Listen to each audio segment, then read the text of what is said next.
Assalamualaikum warahmatullahi wabarakatuh. Perkenalkan, nama saya Farah Isnani Amberwati, NIM akhir 033. Di sini saya akan menjelaskan tentang pandangan Piaget terhadap perkembangan kognitif.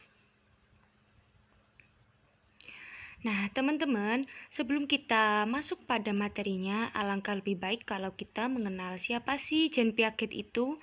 Jean Piaget lahir pada tanggal 9 Agustus 1896 di Swiss, dan beliau meninggal pada tanggal 16 September 1980 di Swiss juga.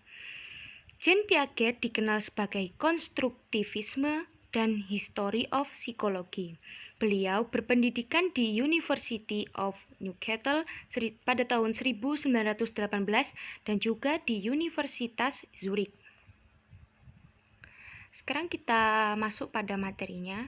Nah, Piaget ini menyatakan bahwa perkembangan kognitif itu bukan cuma hasil dari kematangan organisme dan juga bukan dari pengaruh lingkungan semata, melainkan perkembangan kognitif ini merupakan hasil interaksi di antara keduanya. Menurut Piaget, perkembangan kognitif dibagi menjadi 4 tahap dan juga 4 aspek. Mari kita bahas 4 aspek perkembangan kognitif menurut Jean Piaget. Aspek yang pertama merupakan kematangan. Kematangan ini sebagai hasil perkembangan dari susunan saraf dalam tubuh. Lalu ada aspek pengalaman, yakni hubungan timbal balik antara organisme dengan dunianya. Lalu ada aspek interaksi sosial, di mana interaksi sosial ini merupakan pengaruh yang diperoleh dari lingkungan sosial.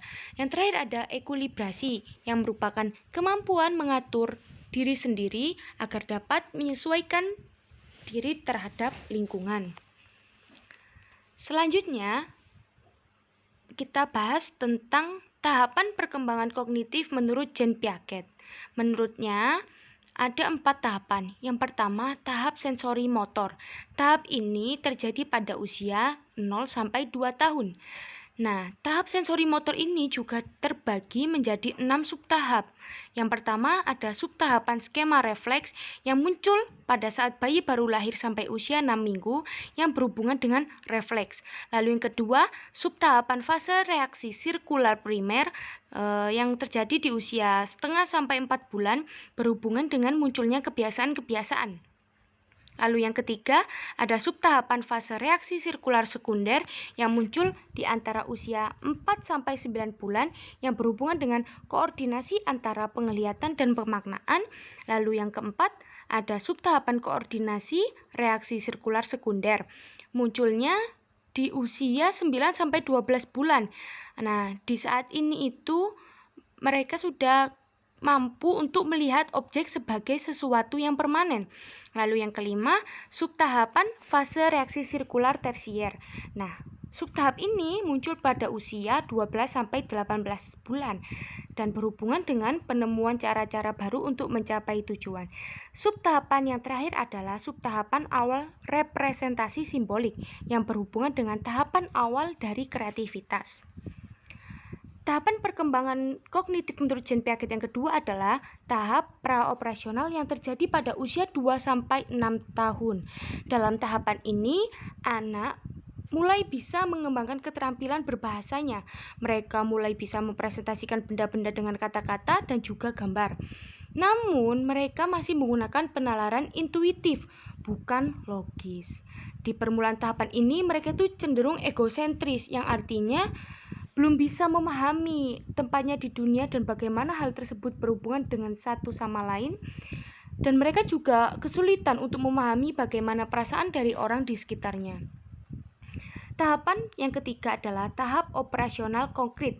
Tahapan ini terjadi di usia 6-12 tahun, di mana tahap ini memiliki proses-proses penting. Yang pertama ada pengurutan, yang kedua klasifikasi, reversibility, konservasi, penghilang sifat egosentris, dan juga decentering. Tahapan perkembangan kognitif menurut Jean Piaget yang terakhir adalah tahap operasional formal yang terjadi pada usia 12 tahun hingga dewasa.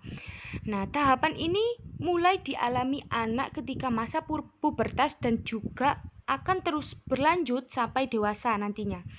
Di tahap ini memiliki karakteristik, yakni memperolehnya kemampuan untuk berpikir secara abstrak, menalar secara logis, dan juga menarik kesimpulan dari informasi yang tersedia.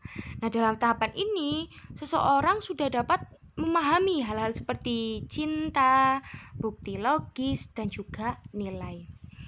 Nah, sekian presentasi dari saya.